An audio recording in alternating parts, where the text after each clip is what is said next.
Kalau dia anak diem manis, duduk diem manis, nggak pernah nangis, nggak pernah tantrum. Kalau tantrumnya 7 sampai 8 tahun malah lebih mengerikan. Jadi emang keluarin aja di fase itu. Oh, fase tantrum boleh. Kalau belum nyaman boleh nangis dulu. Mama kasih waktu deh. Keluarin dulu rasa nggak nyamannya ya. Nanti kalau udah siap, nanti udah tenang boleh bicara sama mama.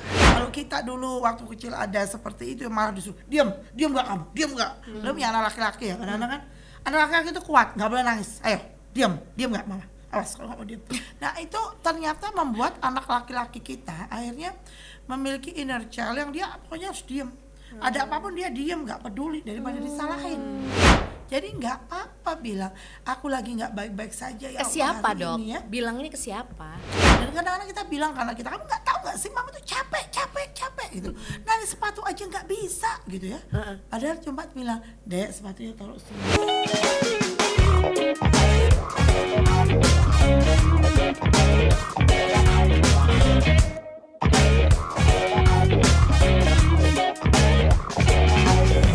Assalamualaikum warahmatullahi wabarakatuh. Waalaikumsalam warahmatullahi wabarakatuh. Apa kabar buat teman-teman semuanya? Kami ucapkan selamat datang di podcast Ruang Tamu RRI Malang. Thank you banget sudah meluangkan waktu untuk bisa hadir bersama dengan saya di sini. Ini adalah tamu-tamu inspiratif. Jadi memang sengaja kita setiap acara podcastnya RRI Malang itu selalu menghadirkan tamu-tamu yang inspiratif yang mudah-mudahan bisa memberikan inspirasi buat para pemirsa, pendengar dan juga penonton podcast kita ya. Nah, tamu inspiratif siapa yang hari ini saya undang? Saya ucapkan selamat datang buat yang pertama ada Dr. Martina. Dr. Martina ini adalah parenting ya, dokter parenting begitu. Beliau ini owner dari sekolah rumah cerdas ya, alamatnya di Jalan Terusan Soekarno-Hatta. Kemudian kemana-mana beliau ini sibuk mengisi seminar ya, seminar khusus ibu-ibu begitu ya dokter ya? Sekolah Ibu Bahagia. Sekolah Ibu Bahagia. Tujuannya apa? Buat biar ibu-ibu lebih bahagia dan bisa membahagiakan keluarganya. Wah, luar biasa. Mbak Mira. Jadi ibu-ibu yang bertemu sama dokter Vivi, saya panggilnya dokter Vivi ya, dokter Martina Silvia Rini, panggilnya sebenarnya dokter Vivi. Kalau kita ketemu sama dokter Vivi itu bawaannya pengen curhat aja gitu ya. Kayaknya dokter iya gitu bener ya. jadi dokter Mama Dede ya. Jadi dokter harusnya bikin acara khusus gitu ya, gitu ya. Curhat dong dok gitu. Curhat bersama dokter Vivi gitu. Pasti banyak deh ibu-ibu yang curhat sama dokter karena ternyata dari tahun berapa dok? 5 tahun yang lalu ya dok ya? 5 tahun yang lalu dokter Vivi ini bikin sekolah Ibu Bahagia dan sudah meluluskan ribuan ibu-ibu yang alhamdulillah semuanya insya Allah bahagia ya. Jadi lebih bahagia. Seperti yang dokter Vivi tadi sebelum acara podcast ini dimulai, beliau itu bilang bahwa semua ibu-ibu itu sebenarnya punya masalah. Bukan ibu-ibu aja ya, bapak-bapak sebenarnya punya masalah, tapi mungkin lebih banyak ini muncul ibu-ibu karena punya 21.000 kata itu sebenarnya bapak-bapak juga punya masalah gitu ya, cuma mereka bisa kata-kata hanya 7.000 gitu. Ya, jadi nggak terlalu muncul kan ya. Gitu, makanya kenapa kita bisa lihat ya bapak-bapak itu sebenarnya lebih mendem. Kalau ibu-ibu mungkin lebih speak up gitu ya. Oke, nah ini adalah mewakili narasumber aku satunya lagi, ini adalah mewakili ibu-ibu juga ya. Apakah Anda sudah bahagia? Masih tahap belajar. Oke, jadi kita nanti coba kulik ya sebenarnya permasalahan ibu-ibu yang ada di luar sana tuh seperti apa. Mungkin, aku belum kenalin. Ini Dini namanya. Kamu kenalan dong. Namanya Dini Ratisa Dini Prameswari. Oke, panggilannya Dini. Dini aja. Ibu berapa anak? 2 anak. OTW 3 berarti? Enggak cukup. Ya, cukup. Ibu 2 anak ya. Tadinya Dini adalah pekerja kantoran ya. Kemudian sekarang full jadi ibu rumah tangga. Nah mungkin ini salah satu mewakili ibu-ibu yang ada di luar sana ya, dengan segala ceritanya, dengan segala problematikanya begitu ya dokter sama Dini ya. Nah di podcast Ruang Tamu hari ini spesial nih, bukan memperingati Hari Ibu sebenarnya ya, tapi kita di sini pengen mengajak ibu-ibu yang ada di luar sana untuk bisa lebih bahagia. Tapi nih sebenarnya problematika ibu-ibu di luar sana tuh kayak gimana sih? Mungkin Dini bisa merasakan atau mungkin Dini mendengar curhatan dari banyak teman, banyak ibu-ibu, kumpulan mama-mama, apa namanya sekolah gitu. Mereka tuh biasanya problematikanya tuh tentang apa sih? Kalau untuk mama-mama muda biasanya Mama-mama sih, muda ya? istilahnya kalau untuk mama-mama itu kalau misalnya masih seumuran aku ya kan, itu masih mama-mama muda ya. Terus biasanya sih kalau denger-denger cerita-cerita atau pengalaman aku sendiri sih kayak misalnya lebih ke, kalau aku pribadi sih kayaknya lebih ke keluarga ya. Lebih ke keluarga. Kenapa keluarganya? Kalau misal dari keluarga itu misal dari suami atau dari anak-anak itu, kalau misalnya apa namanya, lebih banyaknya sih mungkin ke suami ya. Ke suami. Terus kalau misalnya gitu aku pribadi mungkin lebih juga ke masalah masalah Keluarga, hubungan, iya. masalah hubungan sama mertua, Dok. Jadi Oke. kalau misalnya sebagian besar yang lebih Karena tinggal sama mertua. jujur Oke. karena masih tinggal sama mertua, Dok. Jadi untuk masih mencari, walaupun nikah sudah alhamdulillah mau jalan 7 tahun, tapi masih belum menemukan chemistry yang kayak misalnya sewajarnya bersama mertua-mertua di sana gitu loh. Kayak misalnya kayak teman-teman kan bisa kayak akrab, bisa ngobrol, bisa kayak jalan-jalan atau apa gitu. Kalau aku sama mertua aku sih nggak bisa kayak gitu ya, Dok ya. Apa Belum. Belum. ya sih, bukannya nggak bisa, tapi mungkin belum ya, Dok. Jadi kalau misalnya, terus ada juga teman-teman juga banyak yang cerita juga ya, ada yang masalah mertua, ada masalah sama suami, ada sama anak, mungkin ya sekitar Keluarga ya. itu aja sih, Dok, kayak gitu. Jadi intinya ini sebenarnya permasalahan yang bisa dibilang sering ya mungkin dialami ya. Oke, masalah sama keluarga. Kemudian keluarga itu kan banyak ya, Dok ya. Iya. Ada sama suami, sama orang tua, sama mertua gitu ya, sama anak-anak, sama tetangga juga keluarga ya, Dok ya. Keluarga ya, keluarga terdekat malah. Keluarga terdekat malah ya kan. Terus habis itu belum lagi mungkin masalah yang lain ya, dokter ya, kesehatan misalnya, keuangan misalnya, dan masih banyak lagi yang pasti. Biasanya kalau misalnya udah sebel gitu ya, entah itu sama suami atau mungkin sama mertua atau mungkin sama orang tua atau mungkin sama siapapun itu ya, kamu melampiaskannya seperti apa? Kalau aku kebanyakan tak pendem sih. Tak pendem ya. Soalnya aku orangnya kalau misalnya sekalinya aku ngomong, takutnya malah menyakiti hati orang tersebut gitu, jadi, Dok. Jadi kalau misalnya takutnya aku ngomong, jadinya ngomongnya juga asal, kalau orang marah kan, kalau sudah kadung marah, kalau sudah kadung meledak gitu kan, jadinya takutnya ada salah ucapan, tiba-tiba langsung nyakitin hati orang, jadinya takutnya dosa lagi atau apa, jadi sudah pendem aja gitu. Kalau misalnya sudah banyak banget yang dipendem, ya udah jalan satu-satunya nangis. Terus jalan satu-satunya ya udah kadang ya tiba-tiba ya pergi kemana gitu, cuman sendirian, motoran, udah kayak gitu-gitu aja kalau cara aku untuk mengalihkan amarah gitu. Nah, ini mewakili curhatan ibu-ibu ini ya, dokter ya. Dan masih banyak lagi sebenarnya mungkin permasalahan-permasalahan ibu-ibu di luar sana gitu kan ya, yang ini kayaknya harus kita panggil nih ahlinya gitu ya.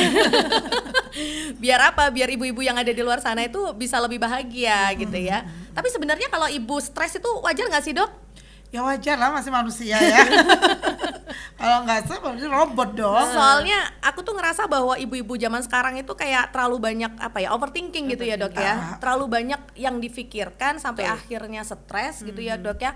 Misalnya pas hamil itu terlalu mikirin nanti aku bagaimana, apakah begini begitu dan sebagainya. Terus habis itu pas melahirkan. Jadi sebenarnya ya yang aku pikirkan itu adalah hidup berumah tangga itu tidak seindah pada saat kita baby shower,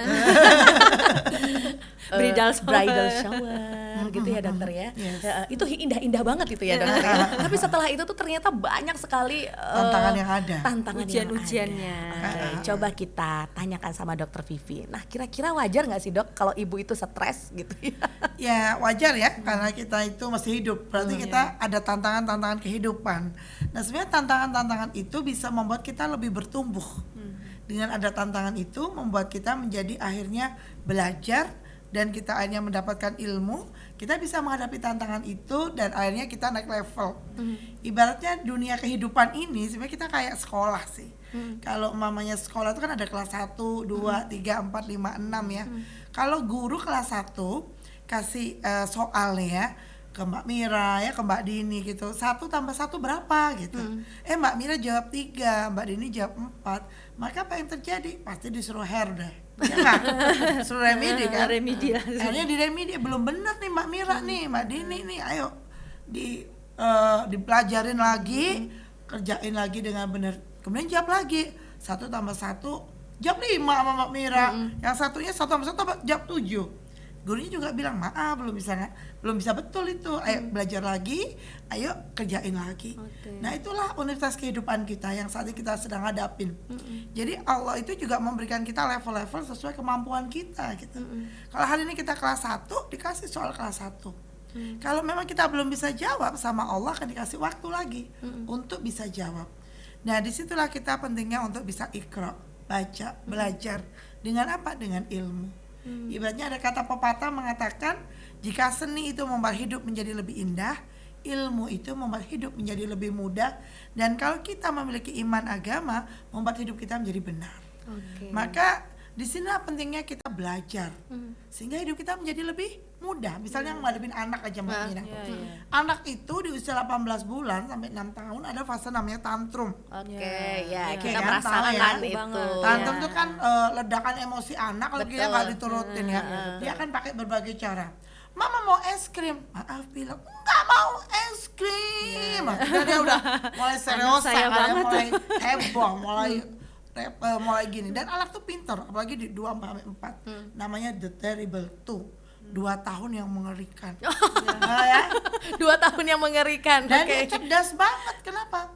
Gak ada mama, ada papa. Maka ketika mamanya udah bilang enggak, dia intip papanya. Oh, di ruang tamu gitu ya.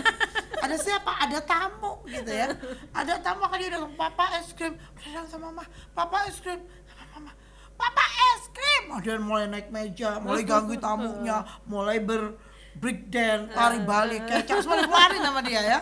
Maka papanya akan bilang apa? Mbak tolong sini dong, bawa adik dong, bawa ke sana ke toko sebelah rumah, kan? Makanya itu jadi dia akan bilang yes.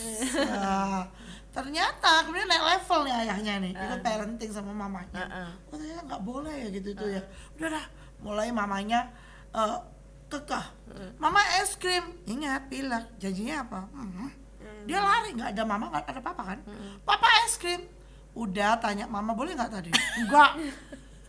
Dia mulai berpikir nggak berhasil nih mama, nggak berhasil papa, maka dia berpikir nih, menaikkan oktavnya yang tadi 2, 3, dia dengan mama es krim. Yang Putri pun keluar tuh, dari belakang kan. Opo toh ya opo, pagi-pagi anak kok dibuat nangis. Ini loh ma, minta es krim. Kan nggak boleh ya kalau pilek es. Oh iya ya nggak boleh deh. Yang Putih akhirnya alhamdulillah sepakat. Tapi anak ini cerdas. 2, 4 oktav, 5 oktav, dia naik 7, 10 bahkan. Wah, yang keluar siapa? Mbah Kong. Opo toh pagi-pagi kok anak sudah dibuat repot. Mau apa nak? Mau apa? Es krim Mbah Kong. Alah, es krim kok kayak repot. Hanya sama si Mbah Kong tuh udah digandeng aja pergi ke toko es krim. Nah, di sini si ibu ini akan tegang, cemas, merasa nggak berdaya, apalagi orang tua bilang gitu aja nggak bisa ngurus anak sampai dibuat nangis. Nah, kan akan ada rasa merasa nggak berdaya, ya nggak begini ya, merasa nggak berharga, merasa nggak diuangnya juga, merasa disalahin terus, disalahin gitu ya dok. Kapan benernya, disalah ini salah, terus dia merasa akhirnya merasanya semakin lebar ya, merasa cuma numpang, merasa nggak berharga, nggak dihargai, merasa memang dia nggak bisa apa-apa gitu kan. Nah tapi ketika ibu ini punya ilmu, oh dia paham fase tantrum 18 sampai 6 tahun itu akan mereda setelah 6 tahun. Tapi kalau ayah, ibu dan orang di rumah itu tidak sepakat, tidak sepaham, maka anak berpikir aturan itu dibuat hanya untuk dilanggar. Sampai besar itu akan terjadi, dia akan ada aturan langgar. Berarti Lalu 6 tahun jawab. itu udah aman ya dok ya sebenarnya mulai ya? mereda jika aturan di rumah sama antara ibu dan ayah. Sepaham ya dok, Sepaham. sekeluarga itu. Maka ketika dia paham itu, dia akan cari cara memahamkan orang tua, memberitahukan fase tantrum. Kadang-kadang kita nggak berani ya beritahu orang tua ya, takut kualat ya. Iya. Apalagi Mereka tuh pasti bilangnya saya ini pernah sekamu, kamu belum pernah sesaya gitu kan ya. dan peraturan ospek jalan. Peraturan pertama kan senior nggak pernah salah. Peraturan kedua kalau senior salah, lihat peraturan pertama. Maka di situ ibu itu akan cari cara, kajak eyangnya juga sebenarnya parenting. Kenalin tantrum, setelin deh video-video YouTube tentang parenting kan banyak ya sekarang ya. Jadi kita nggak usah beritahu eyangnya denger sendiri gitu ya. Sambil bangun-bangun tanpa kita harus menasihati. Nah itulah pentingnya ilmu Mak. Jadi kita memang perlu membekali dengan ilmu dulu, sehingga dengan ibu kita akan lebih tenang. Nggak apa-apa, ini fase yang nggak apa-apa, semua akan terjadi. Jadi dia nggak berpikir anaknya kesambet jangan-jangan aku ini ya, kok jadi anak kemarin manis sekarang teriak-teriak. Ini emang fasenya dan harus dikeluarkan setiap fase itu. Kalau dia anak diem manis, duduk diem manis, nggak pernah nangis, nggak pernah tantrum. Kalau tantrumnya 7 sampai 8 tahun malah lebih mengerikan. Jadi emang keluarin aja di fase itu. Oh fase tantrum boleh, kalau belum nyaman boleh nangis dulu, mama kasih waktu deh, keluarin dulu rasa nggak nyamannya ya. Nanti kalau udah siap, nanti udah tenang boleh bicara sama mama, gitu ya. Jadi ibaratnya ada rasa itu dibuatin selokan ya, jadi keluar semua rasa, nggak dipendem. Karena kalau dipendem dikit-dikit akan jadi bom waktu, dan itu lebih tidak aman di anak dan kita juga. Kalau kita dulu waktu kecil ada seperti itu, malah disuruh diam nggak kamu, diam nggak. Lalu punya anak laki-laki ya, kadang-kadang kan anak laki-laki itu kuat, nggak boleh nangis, ayo diam nggak mama, awas kalau nggak mau diam. Nah itu ternyata membuat anak laki-laki kita akhirnya memiliki inner child yang dia pokoknya harus diam. Ada apapun dia diam, nggak peduli daripada disalahin, ya kan? Itu malah lebih bahaya lagi ya dok ya. Kasihan istrinya nanti di masa mendatang kan. Oke. Oh itu Istrinya- ternyata pengaruh sama kehidupan Yang dari akan datang ya? dari parenting saat kecil itu. Masa kecil itu juga Jadi berpengaruh. inner child itu bisa terjadi sejak Oke. dalam kandungan Oke. sampai dengan dia akhir balik. Itu semua akan mengendap di bawah sadarnya, dan itu secara otomatis jadi program gitu loh di masa depan si orang anak itu. Jadi kenapa pentingnya kita sekarang kalau anak nangis, laki-laki pun jatuh gitu, mana anak mana yang sakit, sini mama lihat. Oh ini yang sakit ya. Iya mama perih. Iya mama tahu rasanya sakit. Mama dulu juga pernah jatuh kayak gitu. Empati dulu, terima dulu, sehingga dia merasa berharga gitu loh. Dan kemudian ketika oh ya sini mama doain ya nak ya supaya cepat sembuh. Itu ada rasa kelegaan tersendiri. Beda sama kita bilang gini, diam nggak kamu, diam. Laki-laki itu kuat, laki-laki itu nggak cengeng, laki-laki itu nggak boleh nangis, tahu nggak kamu? Itu mendem dan nyesek banget loh itu ternyata. Ketika dia masa depan, ketika dia sudah besar pun nanti dia udah berumah tangga, ada masa dia diam. Istrinya merasa aku nggak diajak ngomong sih mas.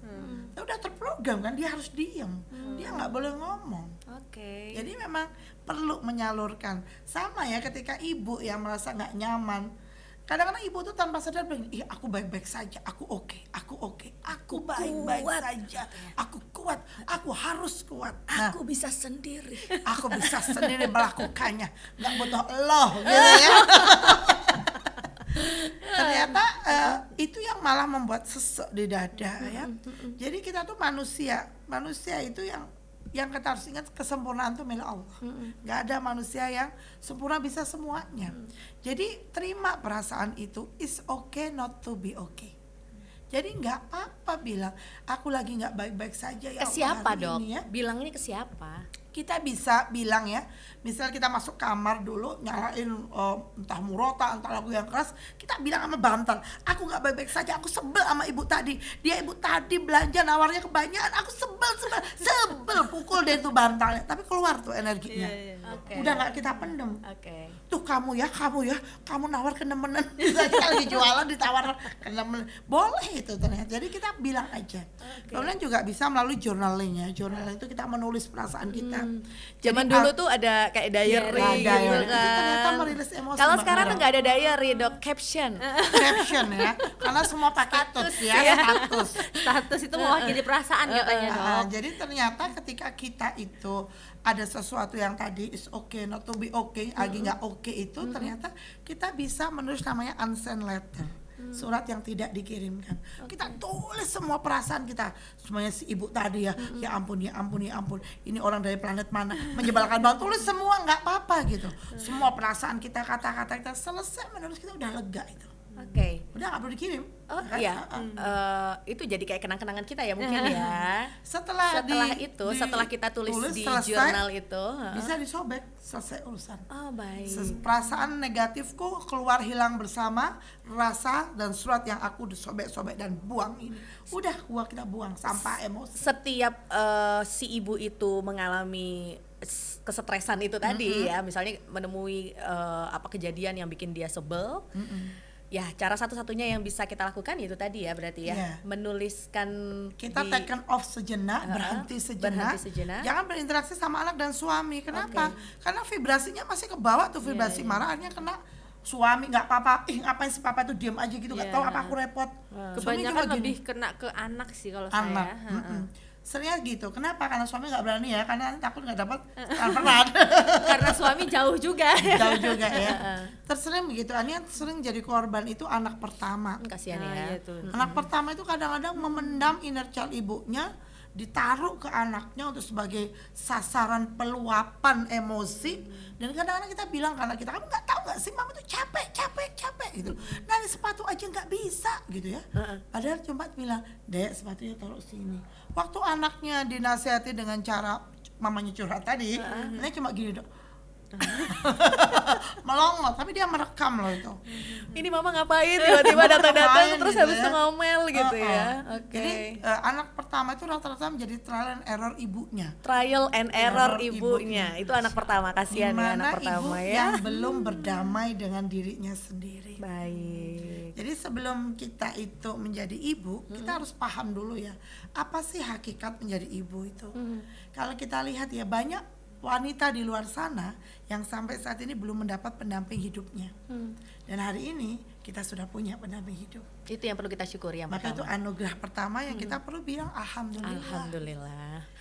Banyak di luar sana lagi pasangan-pasangan yang belum memiliki keturunan. Iya. Jika hari ini kita sudah memiliki keturunan, itu anugerah terbesar yang Allah berikan dalam kehidupan kita. Alhamdulillah. yang Alhamdulillah kedua. lagi. Banyak di luar sana ibu-ibu hebat yang diberikan anak-anak berkebutuhan khusus. Kalau hari ini anak-anak kita gemoy, lucu, cantik gitu ya, terus sehat, gak ada apapun dalam yang menghambat aktivitasnya, itu kita syukuri lagi. Alhamdulillah, kita ini ibu yang dapat anugerah yang luar biasa yang diberikan Allah kepada kita. Jadi kenapa kita masih harus mengeluh? Kalau hari ini kita tuh kayak hidup kita gini-gini terus, persoalannya gini-gini terus, kok rasanya nggak nyaman-nyaman. Ingat tadi Universitas Kehidupan kita ada di kelas berapa? Kalau kita nggak naik-naik, persoalan kita sama bertahun-tahun ya, 7 turunan bahkan mungkin. Dan kita bukan turunan ke-8, jadi tetap harus nyelesain. Jadi maka berarti apa yang perlu di situ, berarti ada gap informasi, gap ilmu di kita. Kenapa kita belum bisa selesaikan masalah ini yang udah bertahun-tahun kita rangkul terus? Kenapa kita nggak naik level ke step berikutnya? Berarti di situ belum, kita harus belajar ilmu untuk menghadapi persoalan itu menjadi lebih mudah.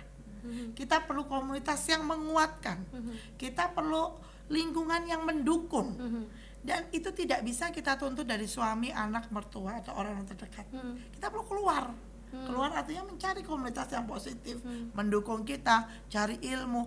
Dan ilmu itu kalau kita belajar ikut seminar, ilmu itu nggak ada gunanya ternyata kalau tidak dipraktekkan. Nah, Jadi ibaratnya ilmu itu sehari kalau nggak dipraktekkan hilang 10%, Iya. 2 hari hilang 20% ya, 3 hari 30%, 10 hari ya udah hilang wis bablas angin.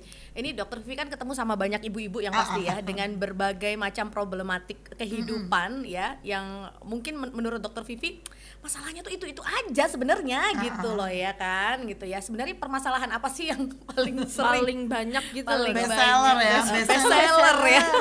baju. Jadi memang sebenarnya kan kalau bestseller masalah di seluruh dunia itu kalau di kelompok itu hanya 3 besar kan. 3 besar apa aja Dok? Sebenarnya yang pertama keluarga, Keluarga. ya, suami, anak, mertua, tetangga, itu deh. Itu udah pasti Ipar ya, udah itu pasti bestseller juga ini ya. itu. Udah pasti Yang datang ke sering saya dirasakan. di Selalu Bahagia di pertemuan pertama secuatnya itu. Oke. Mertua saya begini. Iya, betul saya menggemaskan dong. Ya. Ipar saya itu Lucu luar biasa gitu ya. Oh, baik. Jadi itu memang bestseller. Suami keluarga. saya itu baiknya Masya Allah. Iya, gitu anak ya. mertua tuh lo dong gitu ya. Oke, iya. Yang pertama keluarga, yang Keluarga. kedua biasanya berhubungan dengan keuangan. Keuangan. Lagi keluarga muda ya, memang keluarga yang masih berjuang, keluarga yang masih harus ibaratnya kita ngirit, tirakat gitu ya, ibaratnya ya. Itu memang, tapi kalau kita bisa memaknai itu indah sebenarnya, ya. Makanya kita nanti kalau di fase-fase itu hilangin deh komunikasi sama TikTok selebgram, IG selebgram. Kenapa? Karena kita merasa iya aku nggak kayak dia, nggak seberuntung dia, jadi kita kurang syukur. Jadi tontonan kita harus selektif, yang masuk ke otak kita itu harus vitamin, Harus vitamin. positif. Yang benar-benar kita coba lihat ya, ibu-ibu tapi di dalam gang bekerja, ternyata ada yang suaminya kena stroke, tapi ibu tuh strong, tetap bekerja tiap pagi jualan kue, dia tetap bahagia, masih bisa murojaah hafalannya anaknya. Kenapa itu? Kita harus belajar dari guru-guru kehidupan seperti itu, karena ternyata saya hari ini lebih beruntung. Nah itu ya. Jadi emang kita belajar, kita dapat energi, vibrasi positifnya. Nah di Sekolah Ibu Bahagia ini Mbak Mira, bisa kalau masuk ke situ, gini kita programnya di Malang Raya ya, sudah 5 tahunan ini udah 20 batch, besok 20 batch ini. Keren. Itu biasanya tiap ibu ada jadi kayak dapat keluarga di situ, karena di sini sudah hanya kata-kata yang positif aja yang boleh keluar. Kata-kata positif seperti misalnya Kita cerita, oh alhamdulillah anakku tadi pagi menggemaskan banget, bangunnya kesiangan, tapi aku tetap bisa tersenyum. Beda ya, beda apa begini, astagfirullahaladzim, anakku gak mau bangun, terlambat semua, kacau deh hari ini sadar. Beda ya, kejadiannya sama tapi pengucapan yang berbeda, ternyata vibrasinya beda. itu yang Belajar kata-kata positif, kata-kata gitu loh, positif Dok. itu Nah, Dokter. Ya, dia sekalian bahagia. Nah itu yang harus kita belajar ya, kita pelajari kata-kata positif yang setiap pagi mungkin ya, atau mungkin setiap ketemu anak, setiap ketemu suami harus berkata seperti itu ya. Alhamdulillah ya Allah, Iya, jadi suami ternyata aku ada ini kok pinter vibrasi. banget, pulangnya malam gitu ya Dokter ya. Pinter banget, bisa sekalian pagi. Gitu ya. Iya, suami aku ini bener-bener ya ngajarin aku ngirit hari ini. Alhamdulillah, jadi uang belanja cuma 100.000. jadi nggak kena kolesterol. Gitu ya. Jadi ternyata ketika kita bisa Itu antara kata-kata positif sama nyindir itu ini beda tipis ya Dok ya. kan beda di penekanan tones. Beda di penekanan dan vibrasinya kerasa kok nyindir sama tulus itu ya. Apalagi dengan ekspresi wajah, Gitu ya, dengan Dok ya. touch ini ya. Alhamdulillah. Gitu ya. Iya, jadi memang kita di sini sama belajar ya, karena kan memang program Sekolah Ibu Bahagia ini 30 hari, change your habit, change your life. Baik. Ternyata untuk membentuk habit itu yang positif harus diulang-ulang 30 hari minimal. Nah, nanti diulang lagi sampai 30 hari baru disebut sebagai karakter. Baik. Dan itu diteruskan seumur hidup, jangan 30 hari selesai ya. Itu jadi, dan itu bareng-bareng kita melakukan, karena ternyata kalau membentuk habit positif nih Mbak Mira ya, Mbak Dini ya, ternyata pertama harus dipaksa. Ya, yang kedua tuh harus ada sparing, saingan, karena pada hakikatnya manusia itu nggak mau kalah sama yang lain kan. Ketika ada saingan dia gengsi dong, nggak melakukan habit itu. Yang berikutnya ada monitoring, jadi kita ada monitoring, harus lapor. Di Sekolah Ibu Bahagia begitu, jadi ada laporan harian. Dan kemudian harus dievaluasi. Jadi di akhir sesi kita akan lihat pemenang kelompok mana yang terbaik dari semua kelompok. Oke. Sehingga kan ini harga diri ya guys, nah, gitu ya. Jadi ternyata perlu dipaksa kayak gitu, harus berjamaah, berkelompok memang untuk membentuk habit itu. Sehingga saling menguatkan satu sama lain, namanya orang itu kan naik turun ya, kayak ombak gitu ya. Maka disinilah kita perlu untuk punya teman yang sevisi, semisi, seilmu ya. Sesama ilmuwan sama perguruan tuh saling menyupport gitu kan. Dengan demikian nanti semangat. Dan biasanya yang berguguran tuh sangat jarang Mbak di Sekolah Ibu Bahagia itu sampai akhir sesi. Walaupun sebenarnya pembelajarannya tidak mudah ya. Kalau habitnya belum ada terus tiba-tiba ada tuh kan nggak mudah banget. Maka di 10 hari pertama biasanya mereka berjuang dengan penuh kedahsyatan. Tapi setelah 10 hari berikutnya mereka udah Enak ya. nyaman. Baik, ada masalah keluarga itu sudah pasti. Kemudian ada masalah keuangan ya. Ini kayaknya dirasakan sama ibu-ibu, bapak-bapak atau mungkin keluarga yang Muda dan tua sih. muda dan tua kalau keuangan ya sampai sekarang juga ya dokter ya. Tapi masalah keuangan itu biasanya memang Karena keuangan itu berkaitan sama keinginan ya, pengen punya rumah, pengen punya kendaraan, haji umroh, pengen keliling dunia mungkin ya. Karena keinginan manusia beri satu gunung emas pasti pengen 2 gunung emas. Iya, nggak pernah Makanya, puas ya dokter ya. Terus habis itu permasalahan berikutnya? Kesehatan. Oh, kesehatan. Jadi 3K ya bestsellernya itu ya. Baik, Keluarga, keuangan dan kesehatan. Baik. Dini gimana? Dari 3 itu yang paling berat antara keuangan, keluarga dan kesehatan? Keuangan dan keluarga dong. Keuangan dan keluarga ya. Keuangan dan keluarga ya. Oke. Ya, jadi memang kalau itu semuanya kalau nanti Mbak Dini masuk ya misalnya ikutan nih Sekolah Ibu Bahagia, kita akan hadapi ya, akan temuin orang-orang itu sebenarnya di kondisi yang sama. Baik. Tapi ternyata respon yang berbeda itu menghasilkan hasil yang berbeda. Contohnya gini nih. Ini ada suatu kemacetan ya, misalnya di Suhat kan orang macet ya waktu weekend gitu. Yang satu ada supir truk yang marah-marah karena macet karena dia buru-buru din gitu. Ada lagi yang satu naik taksi tapi taksi zaman dulu yang pakai argo misalnya. Dia pula-pula lihat argonya kan mesti aduh kok nggak jalan-jalan sih, argonya udah kayak kuda. Satu sisi di sebelah sana ini ya ada Mbak Mira nih, dia macet sambil nyetir mobil dia baca buku. Bisa lagi jalan macet lagi baca buku gitu terus. Dan sebelah sana Mbak Dini nih juga nih, dia baca kitab suci ya sambil diapalin, baca kitab suci sambil diapalin gitu ya. Nah kira-kira Mbak Dini dan Mbak Mira kalau 5 tahun lagi kejadian itu misal terjadi setiap hari, kira-kira hasilnya sama nggak? Beda dong. Yang supir truk kira-kira yang din brak gitu, apa yang terjadi sama dia setelah 5 tahun supir truk? Santai. Supir truk dia sepaneng terus nih 5 tahun gara-gara Stroke kayaknya kemacetan. Stroke ya, stroke mirip-mirip lah.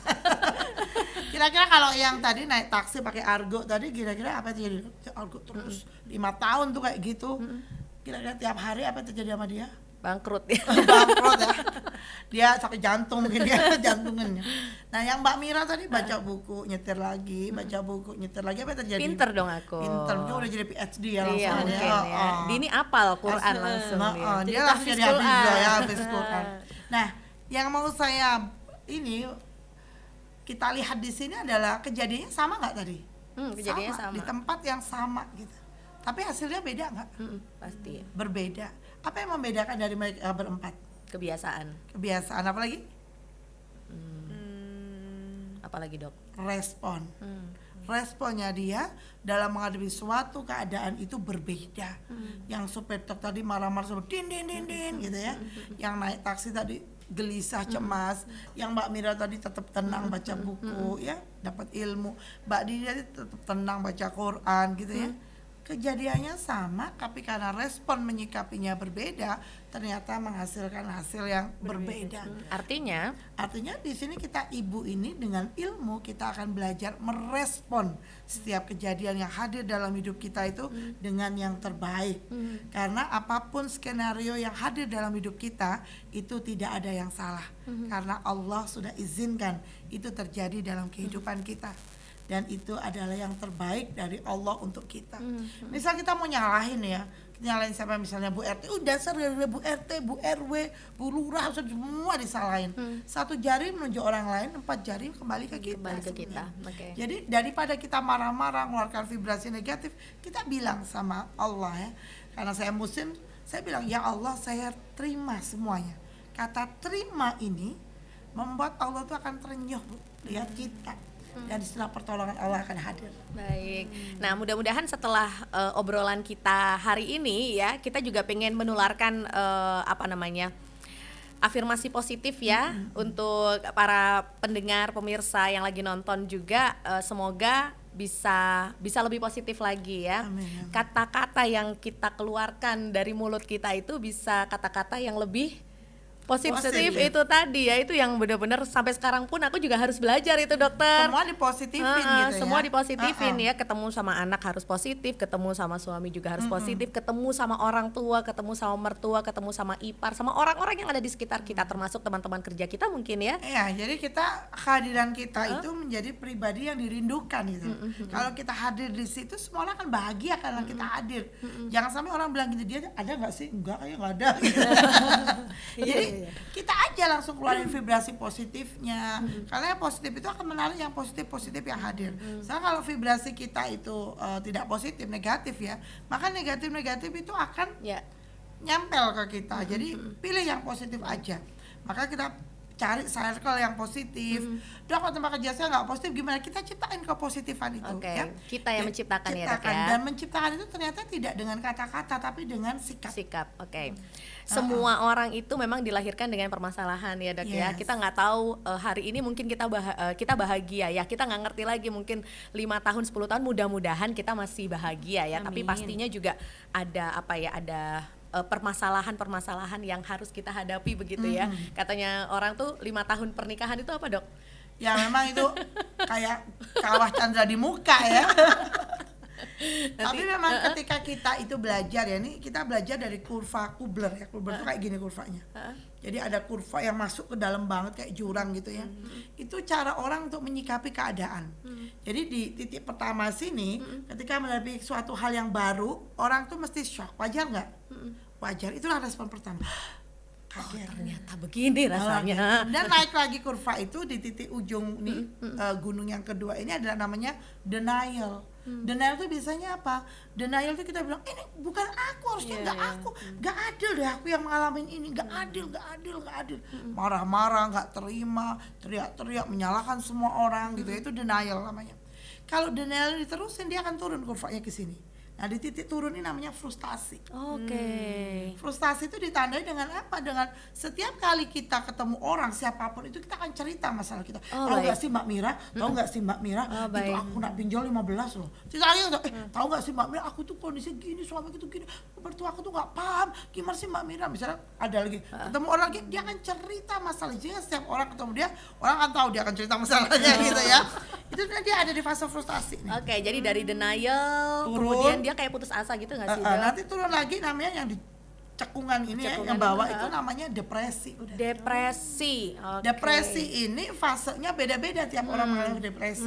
Ada yang cukup sehari, setelah dia teriak sama bantal, dia belum selesai, unsend letter, sobek-sobek selesai bisa. Ada yang depresinya mungkin seminggu, nggak mau ngapa-ngapain, gegana ya, gelisah galau merana, nggak mau move on, baperan, dikit-dikit sensi gitu ya. Dia mesti mencari kambing hitam, padahal kambingnya udah putih semua di pilok ya. Cari kambing hitam, nyalahin orang, itu di fase depresi. Depresi itu beda-beda, ada yang sehari, sebulan, setahun, 5 tahun, 2 tahun, 10 tahun, bahkan ada yang sampai menghayati peran. Artinya pindah ke RSC. Bisa kalau menghayati peran. Like a victim, jadi dia merasa menjadi korban. Nah itu ya. Nah ada juga yang akhirnya dia bosen juga, aduh gini-gini terus deh. Ada dia mulai learning, belajar dikit-dikit, melakukan eksperimen ya. Akhirnya dia naiklah kurva, kalau dia eksperimen, akhirnya dia apa? Menerima dan beradaptasi ya. Kurvanya naik lagi di atas. Nah dari kurva denial tadi kan turun ya gini ya. Sebenarnya dari denial ini bisa jadi ada jalan tol loh kalau kita langsung ada menuju shortcut ya. Nggak perlu turun ke depresi. Apa? Di sikap denial tadi kita rubah dengan sikap yang namanya ridho, menerima, ikhlas ya. Menerima. Jadi menerima itu kita belajar suatu sikap yang namanya sikap lapang dada. Apa? Sikap itu ada 5 ya gate-nya ya, lapang dada itu yang pertama tadi, apapun yang terjadi memang Allah sudah izinkan itu terjadi dalam hidup kita. Dan di situ pasti ada pesan cintanya Allah yang dihadirkan ke hidup kita. Allah sedang menempa kita untuk menjadi orang yang lebih hebat soalnya. Jadi ada pesan cintanya Allah di situ. Kita sakit misalnya, mungkin kita jadi inspirasi untuk orang lain supaya menjaga kesehatan. Karena kita di dunia ini kan kita sebagai khalifah fil ard, ya khalifahnya Allah. Kita punya tugas yang diemban dari Allah. Untuk apa? Mungkin nanti akan Mbak Mira misalnya akan banyak menebar kebaikan untuk menjaga kesehatan. Misalnya Mbak Dini akan menebar kebaikan di menjaga makanan yang berhalal dan thayyib untuk keluarga, misal gitu ya. Jadi ada pesan cinta di setiap kejadian itu. Kemudian apa? Allah pasti pilihkan itu yang terbaik untuk kita. Gak pernah ada skala skenario. Jadi saya punya teman ya, dulu teman itu lahiran ternyata anaknya cerebral palsy, nggak bisa gini ya, nggak bisa tegak kan, nggak ada otot, nggak ada tulang ibaratnya. Sampai dijaga, diasuh dengan penuh cinta sampai 18 tahun. Masya Allah. Ketika 18 tahun ternyata kadarullah karena virus dia sesek dan meninggal. Ketika orang-orang yang takziah datang ke beliau bilang gini, udah Bu, anaknya udah nggak sakit, anak udah tenang di sana, ibu juga udah nggak repot, ibu juga udah nggak capek, Bu Allah udah lebih sayang dia. Kayaknya nasihat itu wajar ya, kan emang ibunya sampai bawa balik rumah sakit, merawat dia 18 tahun ya, buat ke belakang aja harus dibantu ibu, buat makan pakai selang, kadang-kadang saking kondisinya nggak bisa apa-apa.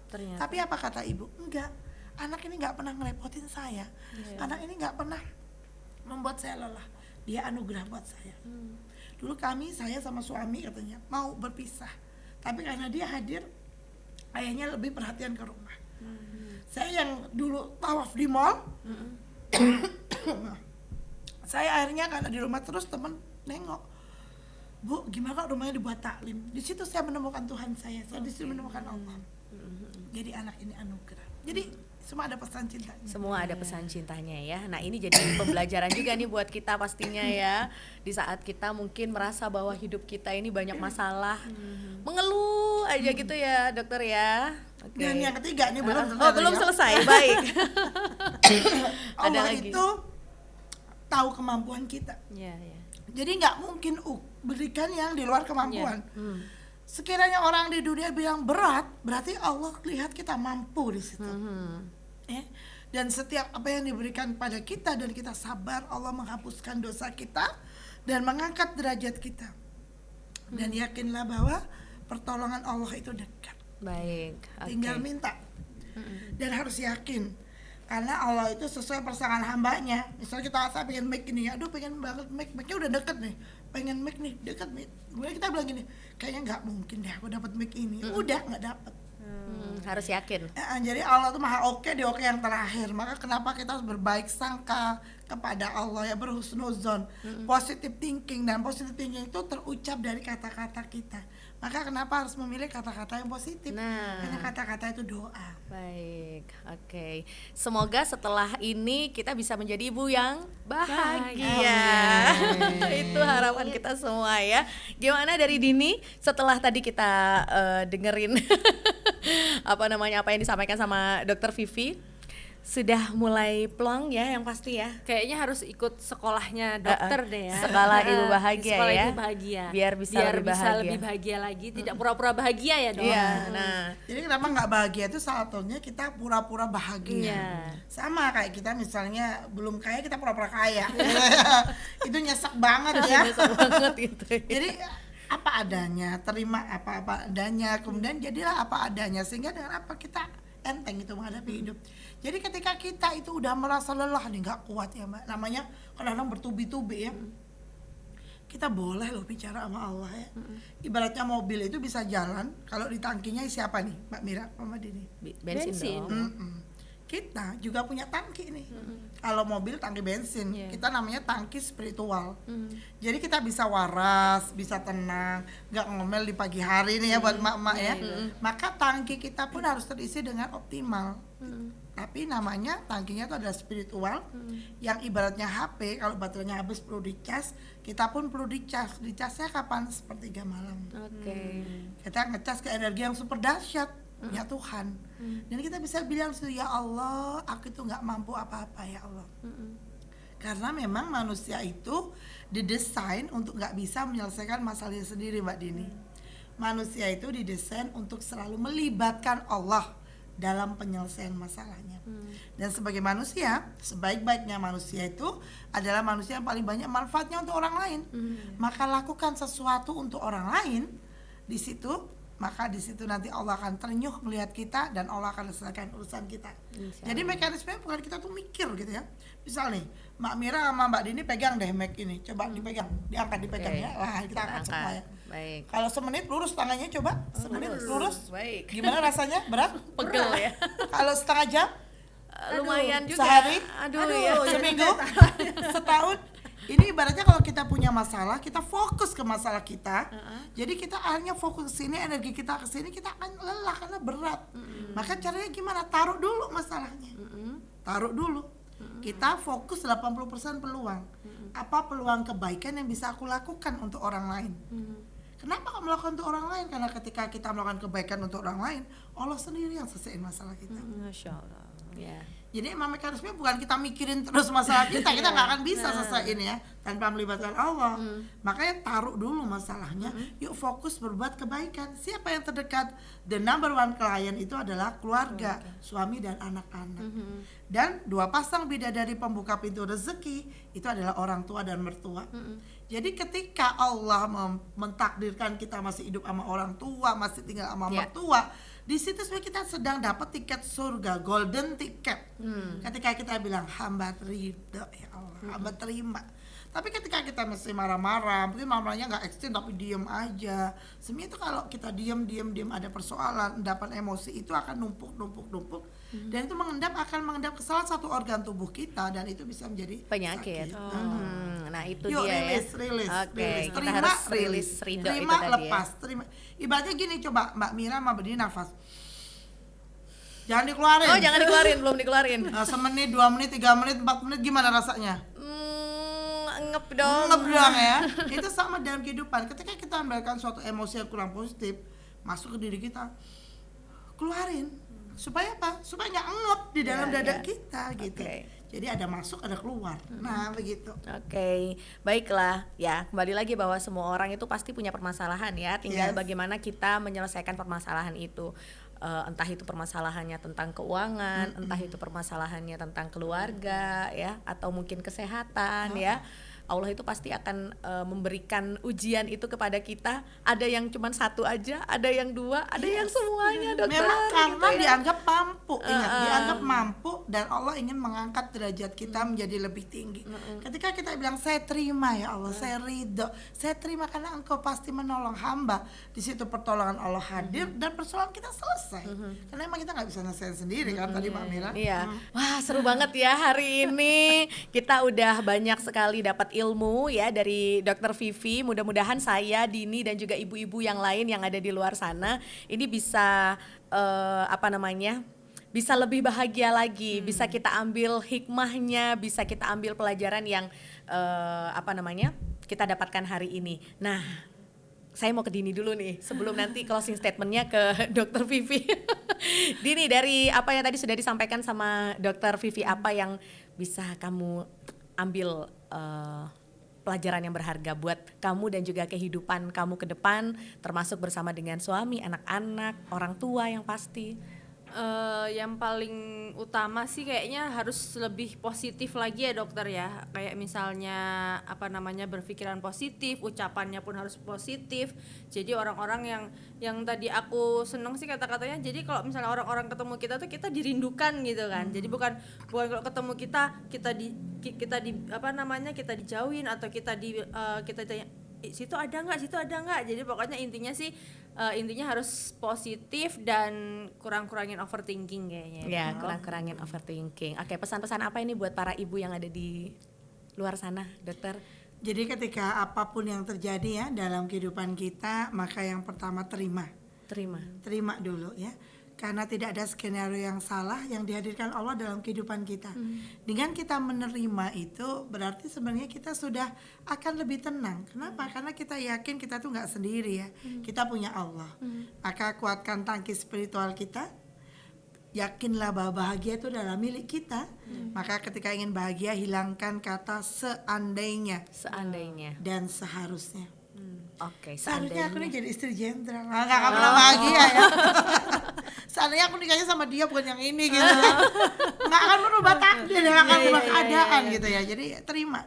Penyesalan itu kayaknya ya. Penyesalan. Jadi terima. Katakan pada Allah, ya Allah saya terima semuanya dan saya minta Kau dampingi hamba dalam kehidupan ini. Karena kekuatan terbaik semuanya dari Allah, yang bisa menyelesaikan juga Allah. Dan manusia itu didesain untuk tidak bisa menyelesaikan masalahnya sendiri. tapi manusia didesain untuk selalu melibatkan Allah Baik. dalam penyelesaian masalahnya. Selamat bahagia Yes. dimanapun ibu-ibu di seluruh Indonesia. Amin, mudah-mudahan Insya Allah. makin lebih bahagia. Kayaknya kurang lama ya. Kurang lama ngobrolnya ya. Oke, Dini terima kasih, Dokter Vivi juga terima Sama-sama. kasih, dan yang udah nonton juga terima kasih banyak ya. Sampai ketemu di podcast RRI Malang Ruang Tamu berikutnya. Sampai jumpa, dadah.